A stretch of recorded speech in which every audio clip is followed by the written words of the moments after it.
Hey everybody, welcome back to my channel. So today I wanted to do a little video because everybody keeps asking me like all these questions about like being a flight attendant and all of this stuff. So I made a list of different like pros and cons of being a flight attendant. Because when I tell people like the job is not for everybody, and that's what I mean. It's not for everybody. It's not a job. It's a lifestyle. You have to change your whole lifestyle to be a flight attendant. And people don't understand that. So, but before we start, I wanted to give y'all a little quick outfit of the day. My little velvet two-piece set with my bougie shirt. And yes, I did my own makeup today. Smoky eye. But yes, let's get into this video. Hopefully it's not too long, but yeah, so I think we're gonna start off with let's just start off with the cons first, because yeah, we just gonna start off with the cons first. So the cons are first. So the first con of being a flight attendant is being on reserve. Oh, let me just do this first. I'm going to say these are all my own personal opinions. So, what one flight attendant might say, I might not say. What I might say, another flight attendant might not say. So, for me being a flight attendant for now, over a month now, and I've been flying back to work, I feel like I have the gist of everything now. And I feel like I can be able to make this video of all my pros and cons of being a flight attendant. So... Alright, so first one is being on reserve. So if you don't know what reserve is, it's basically your on call, and that's usually every new flight attendant is usually on reserve. No matter the airline, everybody is usually put on reserve. For my airline, we have 2 reserve periods, and that's either an AM reserve or PM. I'm on the PM reserve, so that's from 9 AM to 9 PM. The other one is the morning reserve, and that's from 5 AM to 5 AM to 5 PM. And basically, you can be called within that time frame for a trip. So I usually am on reserve for 4 days. So if I don't get called one day, okay, I'm fine that day. By 9 o'clock PM, they can't call me anymore. Sometimes they'll call you 5 minutes between your reserve time ending. That's a con. So you have all day, you've been planning all day, and it's 8:55 PM. They call you like, okay, we got a pairing for you. You have to go. That could be a con for people, you know, not being able to have a consistent schedule and not knowing what your schedule is going to be like for the month. Number 2 for me, I put not having a good sleep schedule. So one day you could be on the East Coast, one day you could be on the West Coast. Your sleep schedule is going to have to be adjusted, because my first week I could not sleep at the hotels. My sleep schedule was so messed up that I was a little irritated. Like I had little sleep headaches, because I wasn't getting enough sleep. So that could be a problem for you if you're consistently wanting to sleep at certain times. The job might not be for you, because yeah, you gotta kind of outweigh, you gotta kind of pick and choose which one you want more, the job or a messed up sleep schedule that, it'll kind of get adjusted once you get used to the job, but at first it's gonna be kind of messed up. The number 3 is not having time to eat as frequently. So a lot of times when we are on our trips, we have a short amount of time for a turn. And sometimes you only have a 30-minute turn. So usually as you deplane, the first people that got on when you land and arrive at a destination, you only have 30 minutes to get all these new people on the plane. You're not going to have time to eat. You got to do all your announcements, all that stuff, boarding people, greeting people. You're not going to have a lot of time to eat on all your turns. So sometimes you might not be able to eat until you get to your hotel. Luckily, the most flights I've had in a day so far since I've started working this past month has only been 3 flights, and the least I've had is 1 in a day. So that really doesn't bother me as much, but that can be a con for some people. You might not have enough time to eat until you get to the hotel, and your duty day can be like 11 hours, 10 hours, and you just, I don't know. So that's why I like to bring like little snacks and stuff.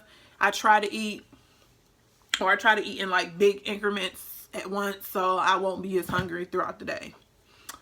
Another con is late start trips. For me personally, late start trips are kind of annoying because I'm more of a person that likes to get up and just get stuff over with. I've never been a person that likes working second shift. I will be more of a first shift person. Get up in the morning and get it done and over with. So the late starts is kind of annoying because, yeah, like you have to get up. You get up early already. I'm already up usually 7 o'clock in the morning. And they don't have me starting until like 6 p.m., 7 p.m. So once I start working, that's when I'm starting to get a little tired. Like, so it's kind of annoying. That's kind of a con for me. I just wish that and then that's a part of being on reserve too. You know, all the people that have a line, they usually take all the better trips. They take all the morning trips. So you're kind of stuck with all the later evening trips. The next kind would be being paid only flight hours. So we are only paid from door open to door closed on all our flights. So, usually I've been put on 4-day trips. So, but we also get paid per diem. So that usually makes up our paycheck. I get paid $2 extra from being away from base every hour on top of my hourly pay of flight hours, if that makes sense. So when you think about it, it's not really a lot of money. Like you might see a flight attendant saying they make $40 an hour. Yeah, it's $40 an hour, but you're only getting paid your flight hours. So that's that. That's another con. But they say the first year is usually the toughest. I kind of got it easy because we didn't really work our first year, but I'm still getting my raise in 2 months. So I will be getting a $3 raise in 2 months. So, yeah. Another thing is delays. Delays is kind of annoying because, you know, who wants to delay? You know what I'm saying? And it's just irritating. Like, you know, you might think you're getting home at this time, but you're not because the plane got delayed from weather, mechanical, whatever the issue is, a passenger. You just never really know. And it's hard to plan stuff, honestly, when stuff happens like that and you have no control of it. So my last con would be missing holidays, birthdays, whatever kind of events, and not being able to plan for real because being on reserve, you just never know when they're going to call you. So that's kind of been my con, is not having enough time to do anything for real. My friends planning stuff with me, and I tell them I don't know if I'm going to be able to do it because I'm on reserve and I don't know if they're going to call me. So it's just like, yeah, this lifestyle might not be for everybody because it's really unpredictable and you don't know what they're going to do.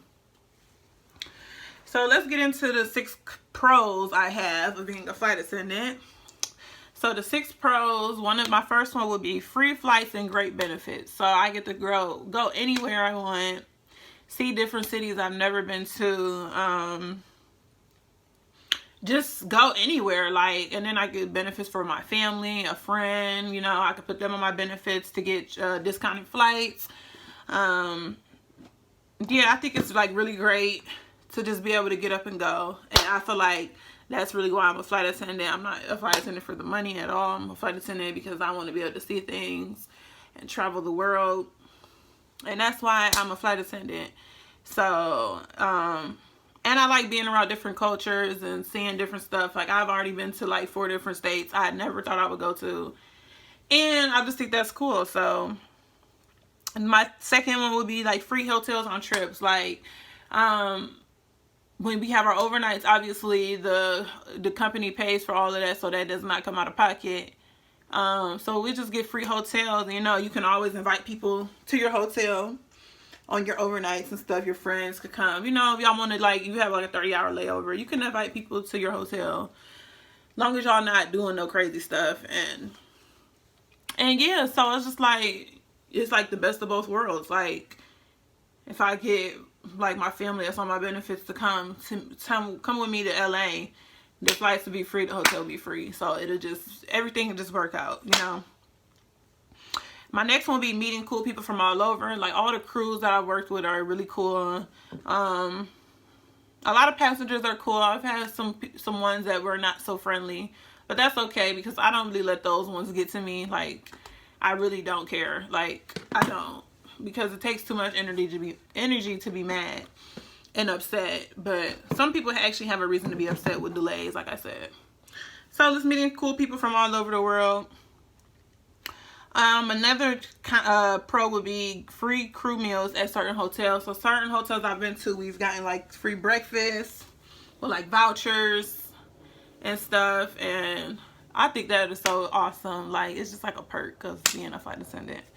So I'm like, yes. The next one would be going through KCM. So having to not go through regular airport security, even when I'm not working. I don't have to go through regular airport security anymore. And I also can take full-size bottles, liquids, all that on the plane. As long as I am in my uniform, they won't throw them away. But if I'm not in my uniform, they're going to tell me to probably throw them out. So, but nonetheless, I still don't have to go through regular security. So I don't have to be at the airport 2 hours in advance. I usually show up when I'm going like personal trips. I usually show up about 45 minutes to an hour before my trip leaves. And yeah. So those are all the pros and cons that I have of being a flight attendant. I would still recommend the job. It's just up to you how you really like your life to be. But it's perfect for me. I like my job, and yeah, I don't see myself doing anything else. And I know it's been crazy with all this corona stuff going on, and all certain airlines are furloughing and stuff. But that's all I have for this video, y'all. If y'all have any other videos y'all want me to do, just let me know. And make sure y'all, I am almost at 700 subs. So yes, y'all, I see I'm getting a lot of new subscribers, and that's what's up. So I'm almost at 1,000. I'm probably not gonna reach it before the new year, but that's cool. Let's reach it before I turn 25. So before March, get me to 1,000 subscribers. All right, I will see y'all in my next video. Bye.